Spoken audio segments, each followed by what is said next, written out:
Have you ever heard of an old PC game called The Theater? Yeah, I didn't think so.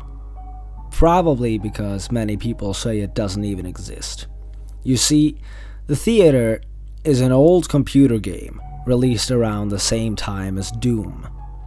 Today, if you ever find it, it's only available on crappy bootleg CD-ROMs which more often than not don't even actually contain the game.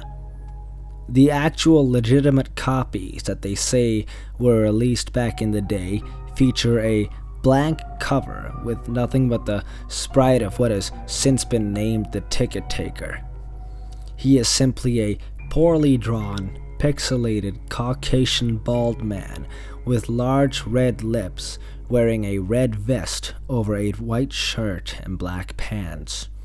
He is completely emotionless, though some say that if you smash the disc, his face is shown as angry the next time you look at the cover. But this is just dismissed as an urban myth. Now, what is peculiar about The Theater, though, is that there is no developer named on the jewel case, nor a game description on the back. It is simply the Ticket Taker on a white backdrop on both sides. The game was initially known for its inability to install correctly. The installation process immediately locks up the computer when the user reaches the licensing agreement. Also strange about the licensing agreement for The Theater is that whenever the development studio is supposed to be named, the text is simply a blank line. Anyways, most people who have claimed to own one of the original CDs say that they figured out how to install the game by simply rebooting their computer on the licensing agreement with the disc still inside. Then they are prompted to press I agree on startup. Then they continue with the installation. The game then starts up without any introduction besides a main menu that is simply the sprite of a movie theater's exterior on an empty city street. The title fades in and then 3 menu buttons: New Game, Load, and Options.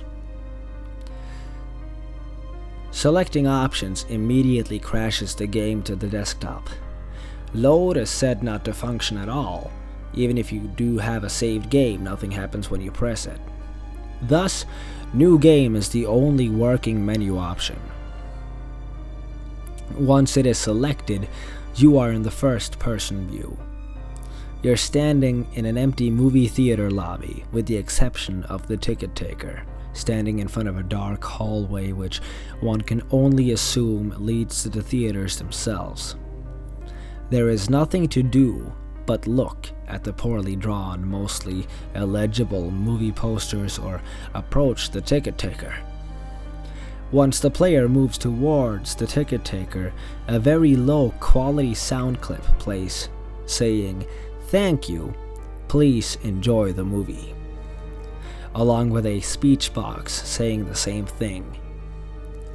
You then walk into the hallway, and the screen fades to black, and you're back in the empty lobby, and you do the exact thing again and again and again. While this may sound like a really horrible game, a number of peculiar things occur as you continue to play it. The number of times that you have to continue into the hall after giving your ticket to the Ticket Taker before the strange events happen is unknown. Most state that it is completely random and could take anywhere from the first playthrough through to the 400th. What happens though has deeply disturbed some players. The first occurrence is when the player fades back in after walking into the hallway. This time they will notice the Ticket Taker is completely absent. The player, then without any other options, decides to walk into the dark hallway. The sound clip and text box mentioned previously still play in the absence of the ticket taker, but when the player walks into the hallways, the screen does not fade out. It goes pitch black as they walk deeper into the hall, but the player's footsteps sound clip is still playing as they continue to push the up button on their keyboard. Those claiming to have played the original game report to have felt extremely uncomfortable walking down the hallway, anticipating the whole way something horrible happening. Well, eventually the player is unable to move forward. There is nothing for a few moments before a strange sprite that is described as the ticket taker but with a swirl for a face appears and stands before the player.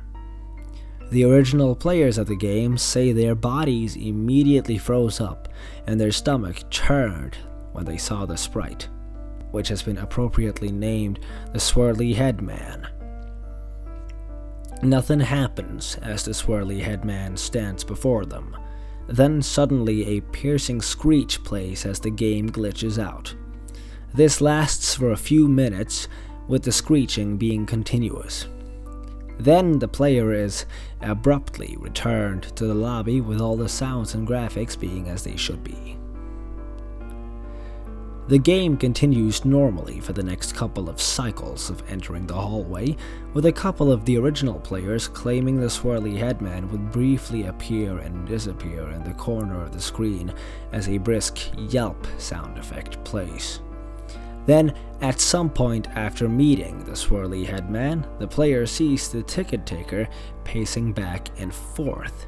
Though there is no walking animation, the sprite's limbs are completely static, so he just hops up and down slightly as a substitute, with his eyes being wide and his mouth open to stimulate a worried facial expression. Some players noted that the movie posters had been replaced with images of the Swirly Headman, which caused them to immediately turn their characters' heads away from the posters and approach the ticket taker. Then another different low-quality sound clip plays, but the speech box contains nothing but corrupted characters that cause whatever text that would have been in the box to be completely illegible. Due to the extremely low quality of the sound, it is debated by players what exactly the ticket says at this point, though it is widely agreed that he says never reach the other levels. Then the screen fades out once again and returns the player back to their starting point in the lobby, but the ticket taker is gone and the hallway is blocked by a large brick wall sprite. Touching the brick wall will immediately crash the game, and that's all there is to it.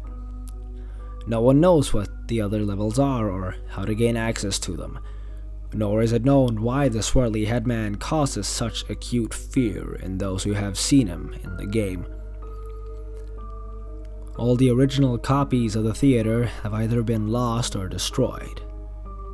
But the creepiest part is the fact that all the original players of the game claim to occasionally see a brief glimpse of the Swirly Headman out of the corner of their eyes.